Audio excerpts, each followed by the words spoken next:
Kwentong Pambata. Paghahanap kay Ethan.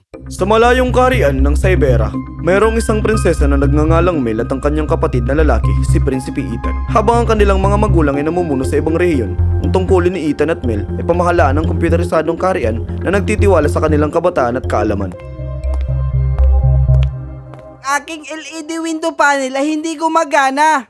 Oh, si Ethan ay makakatulong. Tagumpay! Assistant Robert, i-disconnect ang panel mula sa Wi-Fi, i-factory reset ito. Ito ay makakatulong. Masusunod, kamahalan! Si Prinsesa Mel ay isang responsableng dalaga at si Prinsipe Ethan laging abala sa mga video games. Sige na Ethan, maghapunan na tayo. Huling level na ito. Magiging silver na ako. Si Ethan ay nagpapabaya sa pamilya nila sa mga takdang aralin at sa pagkain para lamang sa mga laro. Nababahala ang lahat sa pagka-adik ni Ethan. Hanggang sa isang araw, si Prinsesa Mel ay pumasok ng padabog sa sala. Ethan, 4 na araw ka nang lumiban sa kolehiyo. Mag-usap tayo mamaya. May ginagawa kong bonus level. Hindi, pagod na ako nagiging isang pakitang babae dito. Si Ethan ay labis na abala at hindi makapagtugon.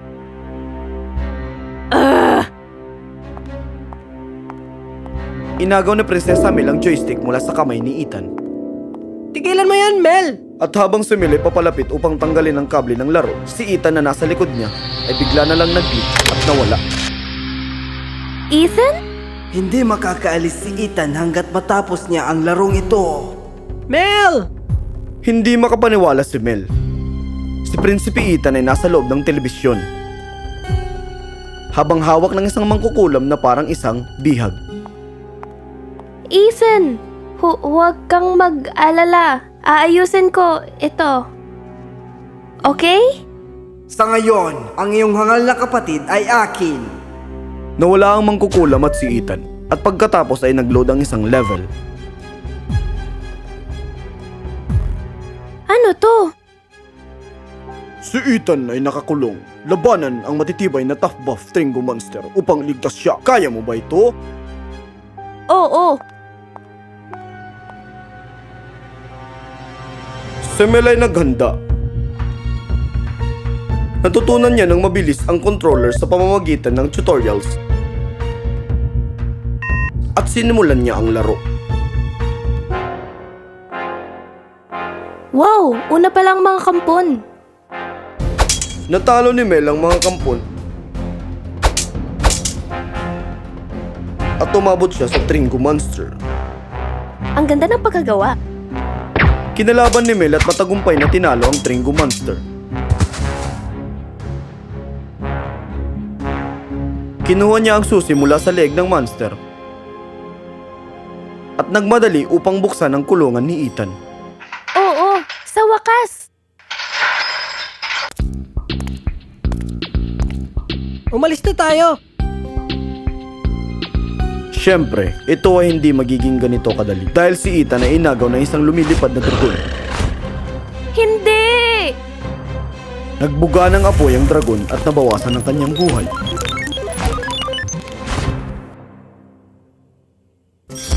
Sayang, malapit ka nang makarating kay Ethan at sumpay ang dragon. Ngayon, kalabanin mo ako. Ualagaan ko siya ng tuluyan. Anong gagawin ko sa nabawasan kong buhay? Sandali. Tiningnan ni Mel ang paligid ng mapa at napadpad sa isang kainan na kanyang natagpuan.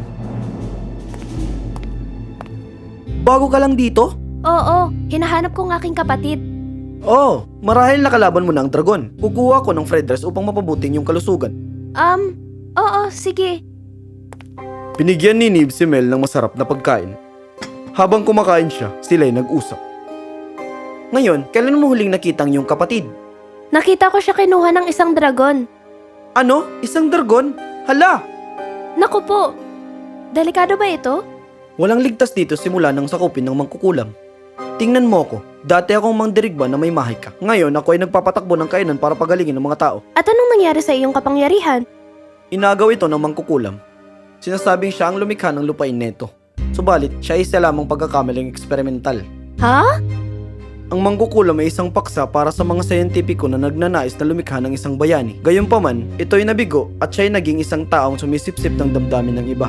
Kumukuha siya ng lahat ng kalungkutan. Ito ay nagpapanatag ng mundo, ngunit nagdulot ito ng kabaliwan sa kanya. Sa huli, ito ay ginamit niya upang magnakaw ng kapangyarihan at ngayon, siya ang pinakamakapangyarihan sa lahat.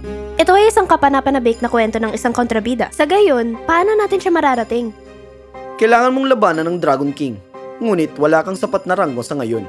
Kailangan mong maglaro ng mas marami, gawin ng mga side quest at tulungan ng mga tao sa paligid ng bayan. Wow! Lahat yun para kalabanin ng dragon? Oo, kung hindi mo gagawin ito, hindi mo makukuha ang mistikong susi para buksan ang kaharian ng mga dragon. Oh! Ngayon, ito ang isang scarf at ang isang salamin. Ito ay magiging kapakipakinabang sa hinaharap. Salamat, Nev. Malaking tulong ka. Iyan ang rason ng pag-program sa akin. Nag-load ang susunod na level. Sa pagitan nito, naisip ni Mel, Dapat kong subukan pumasok sa laro. Alalahanin ko kung anong ginawa ko nung araw na yon. Ito nga ba yun? sinubukan ni Mel ang ginawa niya noong huli. At swoosh! Ang hangin ay nagalingaw-ngaw sa paligid niya at pagkatapos, siya ay nasa loob ng laro. Nagawa ko! Oras na para gawin ang mga side quest sa loob ng laro. Yay! Ipanalo ang taon ng kompetisyon sa pagluluto? Tulungan si Carla na magpadala ng sulat ng pagmamahal? Talunin ng bantay upang makuha ang mga mistikong perlas? Ano ang mga ito? Mga gawain lang. Napakadali. Okay, at ikaw ay... Ako si Timmy at narito rin ako para sa quest. Tara, gawin natin itong magkasama. Oo, bonus na puntos ito para sa pagkakaibigan. Perfecto! Nakarating si Timmy at Mel sa taon ng kompetisyon sa pagluluto. Maligayang pagdating sa taon ng pista ng pagluluto. Magdala ng sibuyas at mais sa loob ng 1 minuto. Ang oras nyo ay nagsisimula na ngayon. Ngayon, ano gagawin ko? Mag-teleport ka sa sakahan. Anong sakahan? Pumunta ka sa sakahan at kunin ng mais. Ako ang kukuha ng sibuyas. Alam ko. Gusto ko lang takutin ka. Haha. Si Mel ay nag-teleport sa bukid, ngunit wala siyang nakitang mais. Ha? Ang sakahan na inaatake ng bandit trap, gamitin mo ang iyong lens. Si Mel, nasuot ang kanyang lens, ay agad na nahuli ang mga bandit traps at tinipon ang lahat ng mga mais. Pagkatapos, nag-teleport siya pabalik sa kompetisyon at nagulat si Tim. Natapos mo ang quest sa loob ng 30 segundo? Mga gawaing professional. Si Prinsesa Mel at Timmy ay nagluto ng putahe ayon sa itinuro at nanalo sa kompetisyon. Sila'y ginantimpalaan ng mga kristal.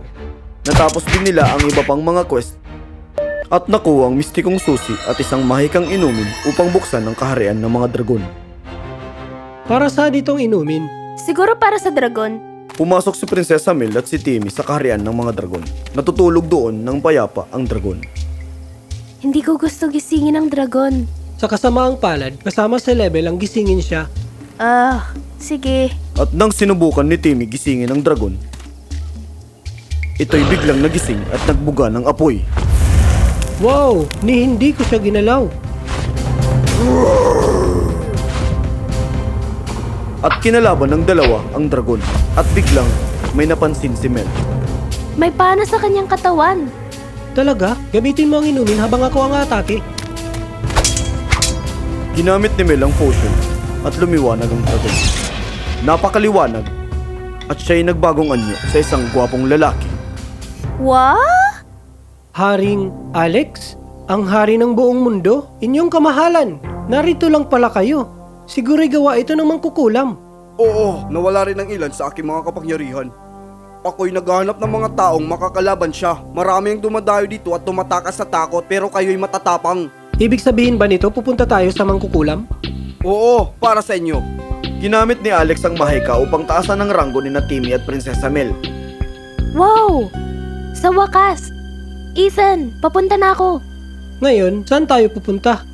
Sa lamparang may mahika sa antigong tindahan, doon siya nakatira. Kala ko sinakop niya ang iyong kaharian. Hindi, siya ay naninirahan sa lamparang may mahika simula pa noon. Kailangan niyong makapasok, ngunit mag-ingat, siya ay manlilin lang. Kung matatalo ka sa level na ito, magsisimula ka ulit. Ako'y tiwala na kami ay magiging maayos, kamahalan. Ako rin. Nakarating sina Prinsesa Mel at Timmy sa tindahan ng mga antiques. Sila'y nagtago ng maingat. Ang mahikang lampara ay may sliding puzzle sa itaas nito para makapasok. Dahil magaling si Mel sa mga puzzle, naayos niya ito at pumasok sila. Patungo sa kaharian ng mangkukulam. Wow! Uy, ang kapatid mo!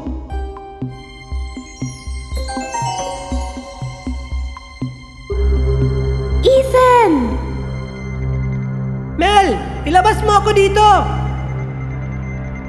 Papunta na ako, Ethan! Ah!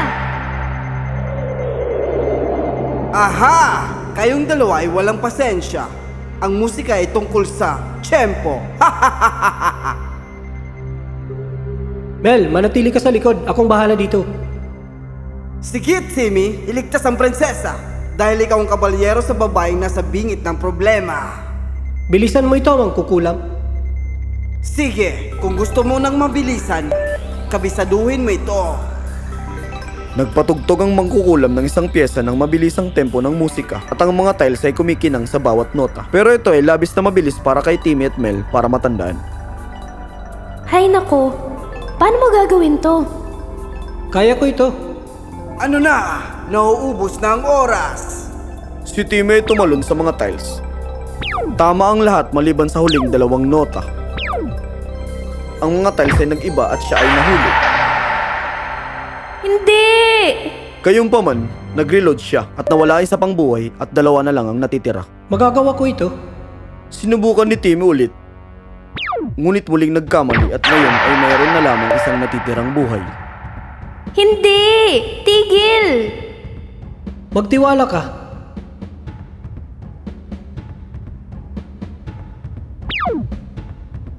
Sinubukan muli ni Timmy at nabigo. Hindi! Timmy! Kalokohan! Ngayon wala ka ng paraan upang buhayin siyang muli.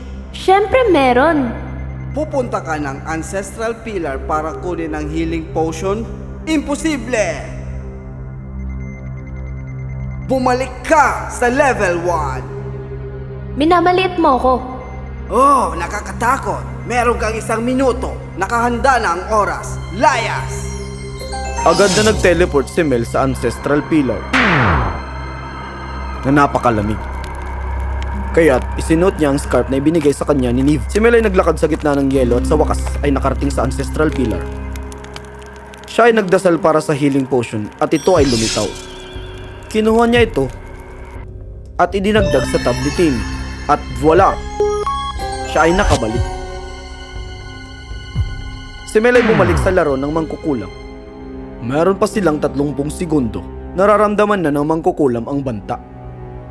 Sabi ko sa'yo. Sige, ipapatugtog ko ang kanta ng 1 pang beses. Pinatugtog ang kanta muli. Tumalon si Mel sa mga tiles ng ayon sa tamang pagkakasunod-sunod at sa wakas ay nagawa niya ito ng tama na nagbukas ng pinto para kay Ethan. Mel, salamat sa pagkuha sa akin. Ang aking kapatid. Halika, dalhin na kita sa bahay. Bahay? Kasama ka? Kalokohan. Gusto ko dito. Dito ako titira. Anong nangyari sa'yo? Ikaw ang pinakamalupit kong kaaway. Ngayon, kalabanin mo ko. Ha ha ha ha ha. Napansin ni Mel na hindi ito si Ethan, kundi ang mangkukulam. Ipakita mo ang tunay mong anyo at kalabanin ako. Ito ang tunay kong anyo, kapatid. Sige, tingnan lang natin. Si Mel ay kumuha ng salamin at ipinakita ito sa kanyang muka. Ang salamin ay lumiwanag at hindi niya kayang tumanaw sa liwanag. Alisin mo itong masyadong nakakasilaw na liwanag sa akin! Hanggat hindi ko nakukuha ang aking kapatid. Ah! Patawarin mo ako, may-ari ng salamin. Nasa taas ang iyong kapatid. Aalis na ako kasama ang lampara. Kunin mo siya at lumayas kayo! Mel! Timmy! Lumindol at gumuho ang maliit na kaharian ng mangkukulam. Nagtakbuhan si Mel at Timmy paitaas at kinuha si Ethan. Bilis! Magtungo sa puno ng espiritu bago tuluyang gumuha ang lahat! Ang tatlo ay pumunta sa puno at sila'y nag-teleport palabas ng lampara. Habang sila'y hinihingal, nakita nila ang lampara na lumilipad palayo. Yun na yun?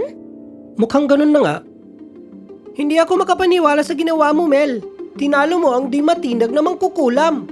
Dalawa ay mas mabuti kaysa sa isa. Salamat kay Timmy. Haha, walang anuman. Binati sila ng karamihan at sobrang laki ang naging gantimpala. Ngunit ang pinaka-importante, ito ay tumulong sa kanila na makabalik sa tunay na mundo. Paalam, Timmy. Mananatili ako makikipag-ugnayan. Ako rin. Pasensya na sa lahat, Mel. Magiging mabuting bata na ako ngayon. Hindi rin dapat ako naging mahigpit sa'yo. Medyo nagustuhan ko rin ang paglalaro. Ngayon tayo magkapatid na gamer. At ganun ang naging paraan kung paano niligtas ni Prinsesa Mel si Prinsipe Ethan mula sa laro. Nagbago ang kanilang ugnayan matapos silang magkaroon ng parehong pagkakaintindihan na napakahalagang bahagi sa bawat relasyon. Tinulungan ni Prinsipe Ethan ang mga tao sa kaharian kasama si Mel. Ginawa ang kanyang mga takdang aralin at nag-aral ng mabuti. Sa gabi, naglalaro sila ng video games at nakilala pa nila si Timmy.